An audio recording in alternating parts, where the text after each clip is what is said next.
ఇక America Iran శాంతి చర్చలపై ఉత్కంఠ వీడింది. US vice president JD Vance team ఇస్లామాబాద్కు చేరింది.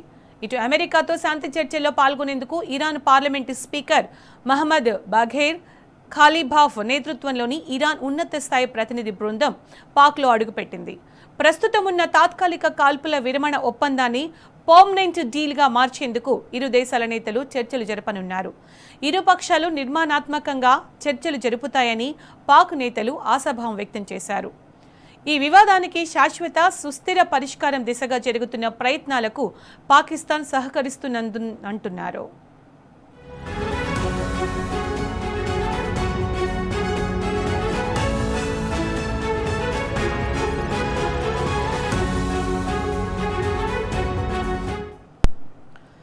ఇప్పటికే 2 వారాల యుద్ధ విరామం ప్రకటించినప్పటికీ అమెరికా మిత్రదేశం ఇజ్రాయెల్ మాత్రం లెబనాన్పై భీకర దాడులతో విరుచుకుపడింది.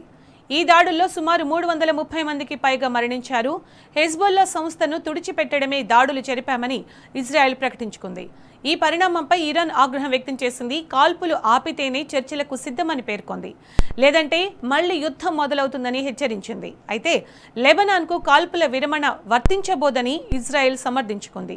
ఈ విషయంలో ఏది తేల్చింది తాము చర్చలకు అంగీకరించబోమని స్పష్టం చేసింది ఇరాన్.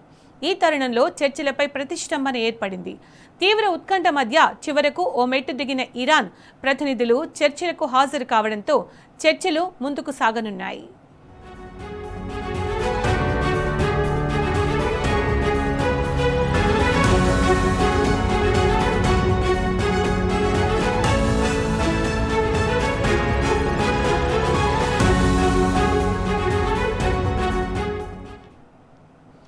మరోవైపు ఈ చర్చలు సానుకూలంగా ఫలప్రదంగా జరుగుతాయని ఆశిస్తున్నట్లు చెప్పారు జేడీ వ్యాన్స్. శాంతి చర్చల పట్ల ఇరానియన్లకు నిజంగా చిత్తశుద్ధి ఉంటే తాము స్నేహాస్తం అందిస్తామని తెలిపారు. ఒకవేళ వారు తమతో ఆడుకోవాలని చూస్తే తదుపరి పరిణామాలు మరోలా ఉంటాయని హెచ్చరించారు.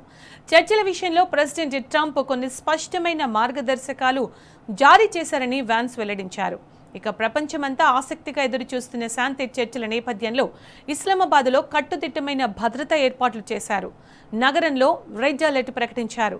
10,000 మందికి పైగా భద్రతా సిబ్బంది మోహరించారు. ఎలాంటి అవాంఛనీయ ఘటనలు జరగకుండా బహుళ అంచెల రక్షణ వ్యవస్థలు ఏర్పాటు చేశారు. ఈ చర్చలను పాక్ ప్రభుత్వం అత్యంత ప్రతిష్టాత్మకంగా భావిస్తోంది.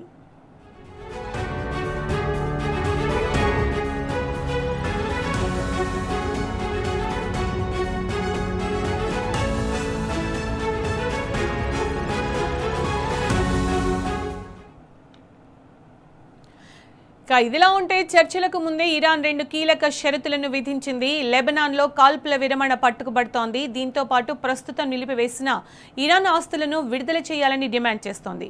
లేని పక్షంలో చర్చలు విఫలమయ్యే అవకాశం ఉందని పేర్కొంది. లెబనాన్లో ఇజ్రాయెల్ దాడులు నిలిపివేత కూడా ఈ ఒప్పందంలో భాగమేనని అంటోంది. కాగా హెజ్బొల్లా లక్ష్యాలపై దాడులకు ఈ ఒప్పందం వర్తించదని అమెరికా, ఇజ్రాయెల్ చెబుతున్నాయి. ఈ నేపథ్యంలో జరుగుతున్న ఈ మొదటి విడత చర్చలు పశ్చిమాసియా భవిష్యత్తును నిర్ణయించనున్నాయి.